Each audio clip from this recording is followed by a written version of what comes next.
So in college, I was a government major, which means I had to write a lot of papers. Now, when a normal student writes a paper, they might spread the work out a little like this. So, you get started maybe a little slowly, but you get enough done in the first week that with some heavier days later on, everything gets done and things stay civil. And I would want to do that like that. That would be the plan. I would have it all ready to go, but then actually the paper would come along, and then I would kind of do this.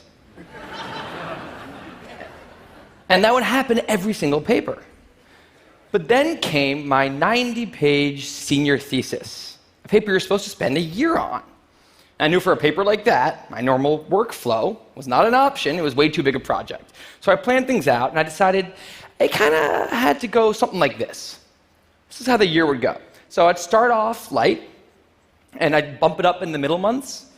And then at the end, I would kick it up into high gear. It's just like a little staircase. How hard could it be to just walk up the stairs?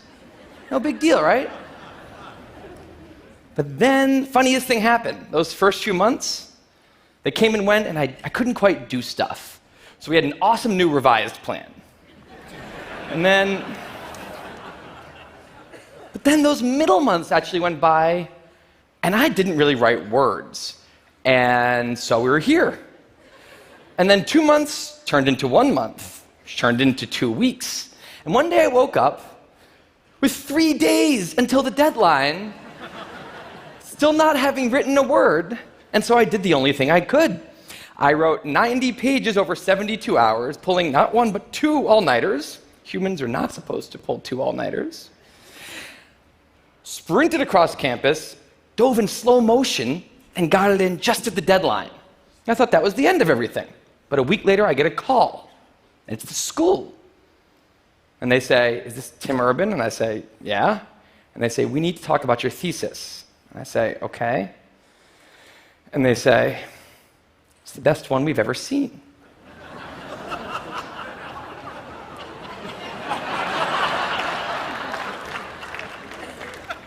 That did not happen. It was a very, very bad thesis. I just wanted to enjoy that one moment when all of you thought, "This guy is amazing." No, it was very, very bad. Anyway, today I'm a writer, blogger guy. I write the blog Wait, But Why? And a couple of years ago, I decided to write about procrastination. My behavior has always perplexed the non-procrastinators around me, and I wanted to explain to the non-procrastinators of the world what goes on in the heads of procrastinators and why we are the way we are. Now, I had a hypothesis that the brains of procrastinators were actually different than the brains of other people.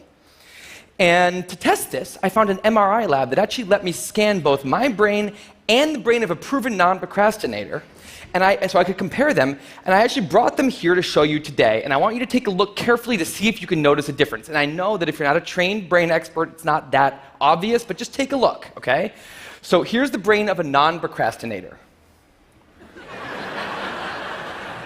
Now, here's my brain.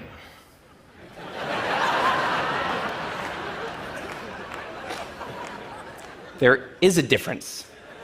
Both brains have a rational decision maker in them, but the procrastinator's brain also has an instant gratification monkey. Now, what does this mean for the procrastinator? Well, it means everything's fine until this happens.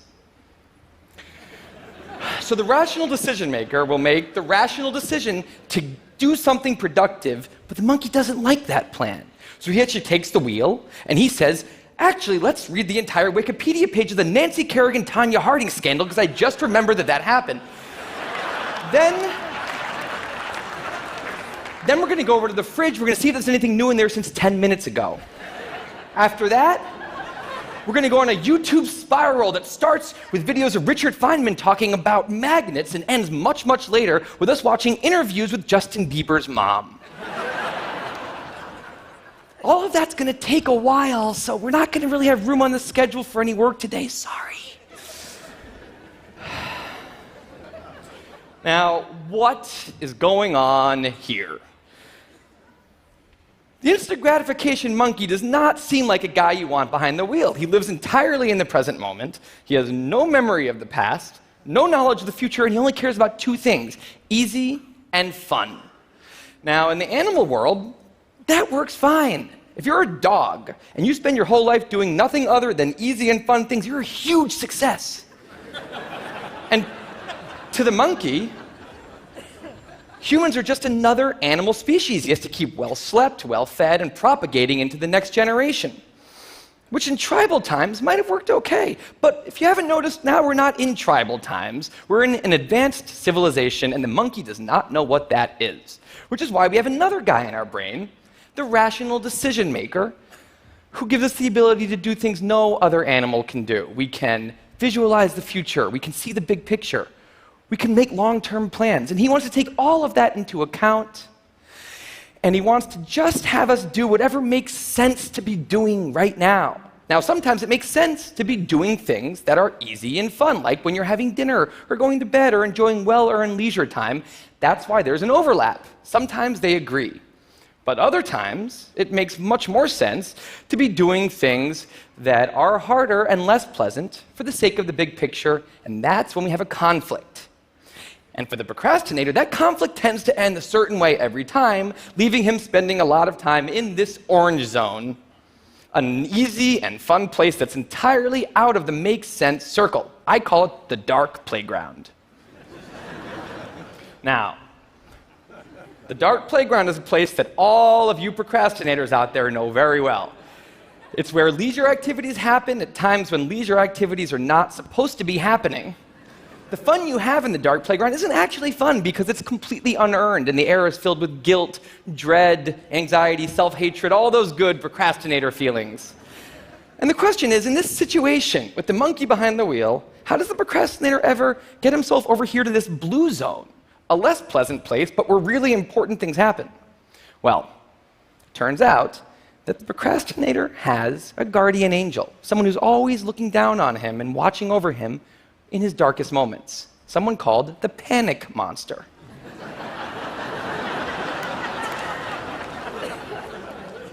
Now, the panic monster is dormant most of the time, but he suddenly wakes up anytime a deadline gets too close or there's danger of public embarrassment, a career disaster, or some other scary consequence. And importantly, he's the only thing that the monkey is terrified of. Now, he became very relevant in my life pretty recently because the people of TED reached out to me about 6 months ago and invited me to do a TED Talk.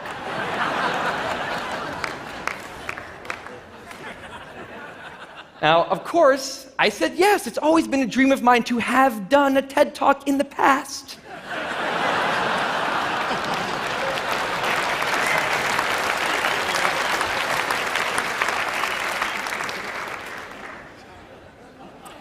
But in the middle of all this excitement, the rational decision maker seemed to have something else on his mind. He was saying, are we clear on what we just accepted? Do we get what's going to be now happening one day in the future? We need to sit down and work on this right now.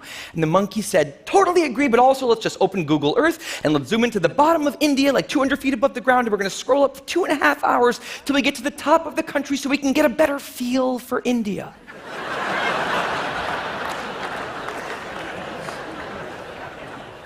So that's what we did that day. As 6 months turned into 4, and then 2, and then 1, the people of TED decided to release the speakers. And I opened up the website, and there was my face staring right back at me, and guess who woke up?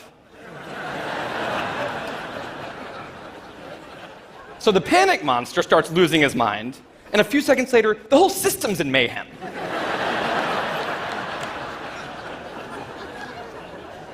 And the monkey, who, remember, he's terrified of the panic monster, boom, he's up the tree. And finally, the rational decision maker can take the wheel and I can start working on the talk. Now, the panic monster explains all kinds of pretty insane procrastinated behavior, like how someone like me could spend 2 weeks unable to start the opening sentence of a paper and then miraculously find the unbelievable work ethic to stay up all night and write 8 pages. And this entire situation with the 3 characters, this is the procrastinator's system. It's not pretty, but in the end, it works. And this is what I decided to write about on the blog just a couple years ago. Now, when I did, I was amazed by the response. Literally thousands of emails came in from all different kinds of people, from all over the world, doing all different kinds of things. These were people who were nurses and bankers and painters and engineers and lots of PhD students. And they were all writing saying the same thing. I have this problem too. But what struck me was the contrast between the light tone of the post and the heaviness of these emails. These people were writing with intense frustration about what procrastination had done to their lives, about what this monkey had done to them. And I thought about this, and I said, if the procrastinator system works, then what's going on? Why are all these people in such a dark place? Well, it turns out that there's two kinds of procrastination. Everything I've talked about today, the examples I've given, they all have deadlines. And when there's deadlines, the effects of procrastination are contained to the short term because the panic monster gets involved. But there's a second kind of procrastination that happens in situations when there is no deadline. So if you want to have a career where you want to be a self-starter, something in the arts, something entrepreneurial, there's no deadlines on those things at first because nothing's happening at first, not until you've gone out and done the hard work to get some momentum, to get things going. There's also all kinds of important things outside of your career that don't involve any deadlines, like seeing your family or exercising and taking care of your health, working on your relationship, or getting out of a relationship that isn't working.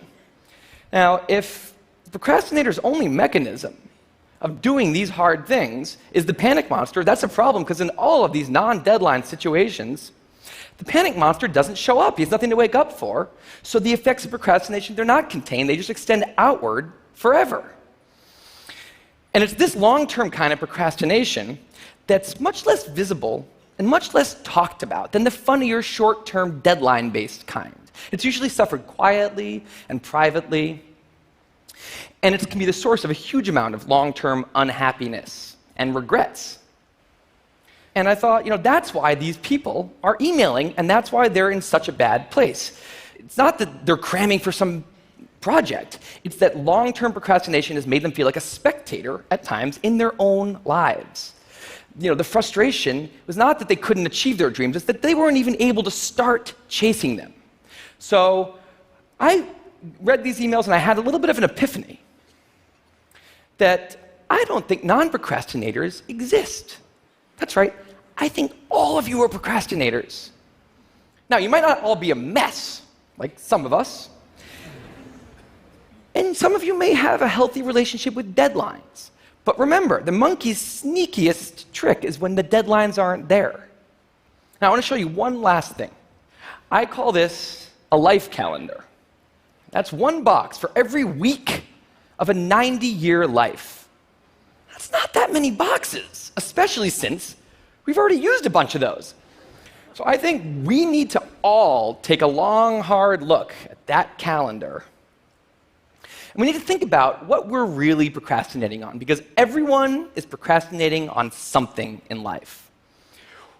We need to stay aware of the instant gratification monkey. That's a job for all of us. And because there's not that many boxes on there, it's a job that should probably start today. Well, maybe not today, but sometime soon. Thank you.